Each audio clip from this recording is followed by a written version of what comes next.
decía hace un ratito, me preguntaba si el Frente de Todos puede mejorar no solamente su gestión de gobierno, claro está, eso es un proceso, pero si puede mejorar de alguna manera el panorama de su propia gestión, pero también la mirada de la sociedad para con este gobierno en lo que queda de esta gestión. Y sobre todo de acá a las elecciones finales, las del mes de octubre.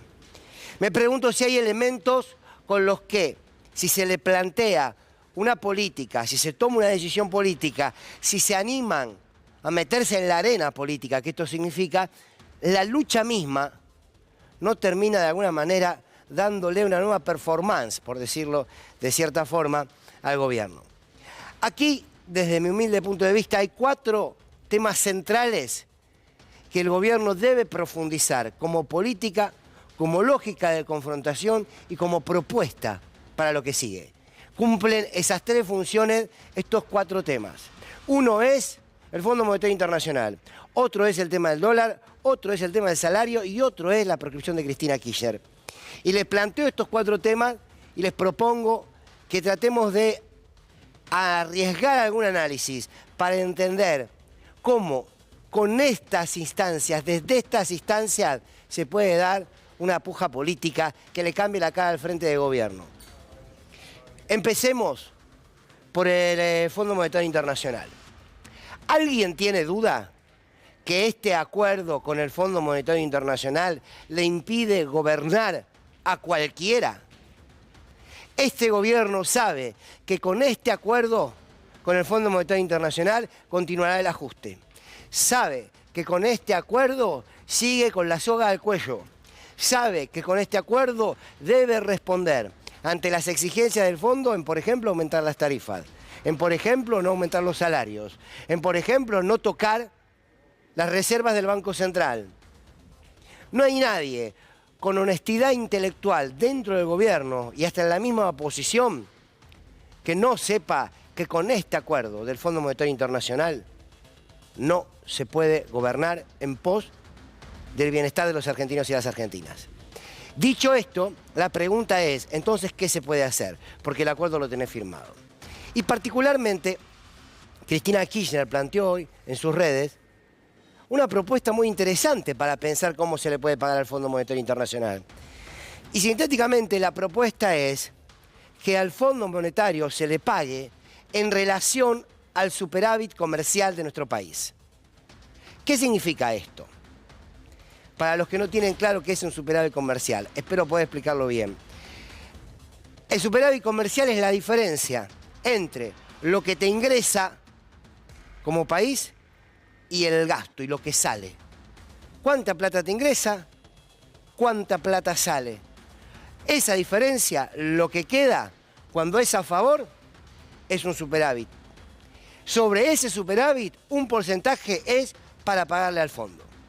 Esa es sintéticamente la propuesta de Cristina Kirchner. Vamos a repasarla. Entre lo que entra y lo que sale queda un número. Sobre ese número, si no es hacia la baja, es un número que te da superávit, se saca un porcentaje y con ese porcentaje se le paga al Fondo Monetario Internacional. Miren qué interesante la propuesta.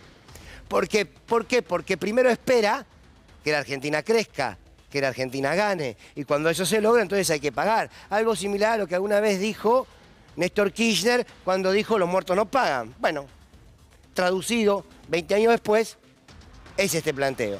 Le respondió uno de los funcionarios del Fondo Monetario, un tal Warner, y le dijo que era descabellada esa idea.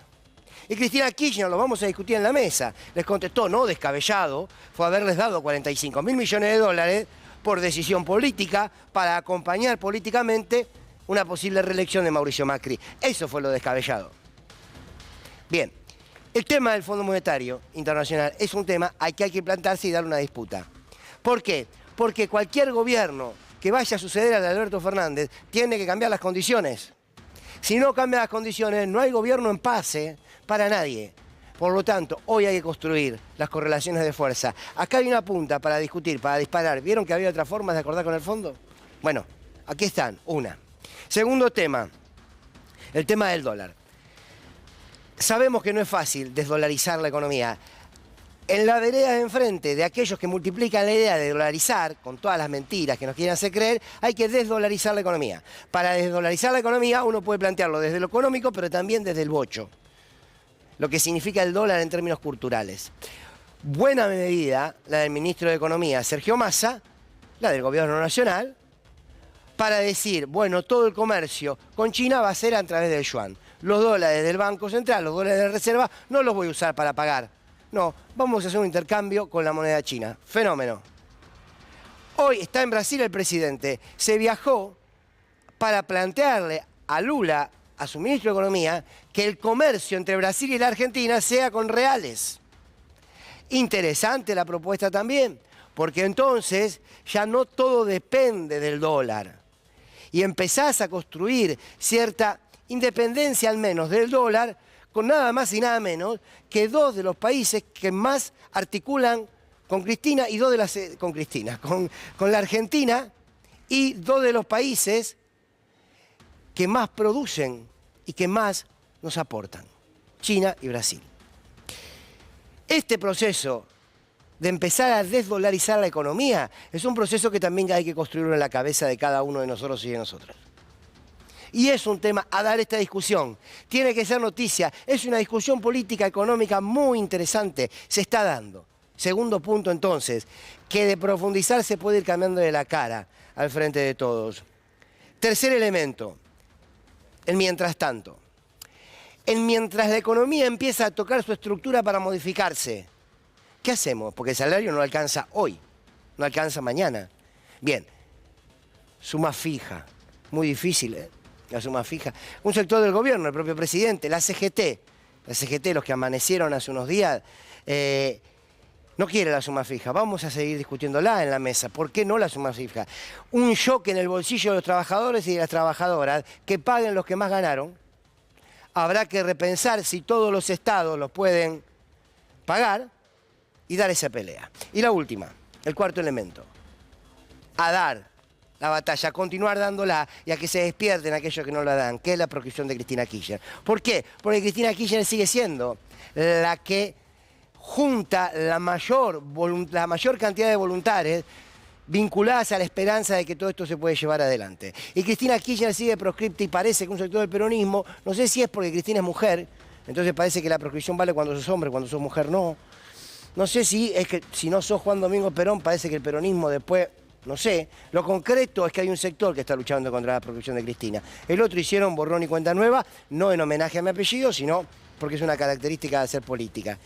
Ayer escuchaba, este fin de semana, y con esto cierro, a Elizabeth Gómez Alcorta, la escuchaba en la presentación del libro de Eduardo Valdés, Objetivo Cristina, donde estuvo Zapatero, donde estuvo Zaffaroni, donde estuvo Teresa Parodi, donde estuvo Pérez Esquivel, por supuesto Eduardo Valdés, y estuvo Elizabeth Gómez Alcorta. Y nos leyó el concepto de proscripción de la Real Academia Española. Son tres, se lo digo rapidito. El primero y el segundo estoy seguro que lo sabían. Echar a algunos del territorio de su patria por causas políticas, un concepto de proscripción. Excluir o prohibir una costumbre a alguien o al uso de algo, segundo concepto de proscripción. Creo que esos dos conocidos por todos. Miren el tercero, yo no lo conocía. Está, lo busqué, lo chequeé y está, la Real Academia Española. Proscripción. Declarar a alguien malhechor dando facultad a cualquiera para que le quite la vida. ¿Cómo? Sí. Declarar a alguien malhechor dándole facultad a cualquiera para que le quite la vida. Y a veces hasta ofreciendo premios. Bien. ¿En serio que Cristina Fernández de Kirchner no está proscripta? En términos políticos, en términos de los conceptos mismos de la proscripción y en términos a corto plazo judiciales. Bien. ¿Qué quise decir con todo esto? Que lo que puede reconstruir, rearmar las piezas de este frente de gobierno para renovar la esperanza es dar al menos estas 4 peleas de cara a la sociedad, sin pedirle permiso a nadie, sin ocultarse detrás de nadie y sin ruborizarse.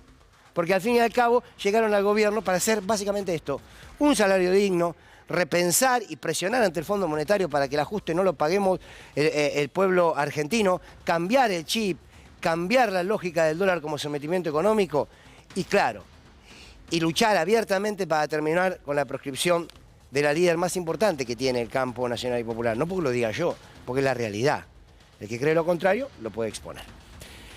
Lula y Alberto Fernández estuvieron en Brasil. Importante reunión. Vamos a ver qué dijeron y ya nos sumamos a la mesa con todo el equipo.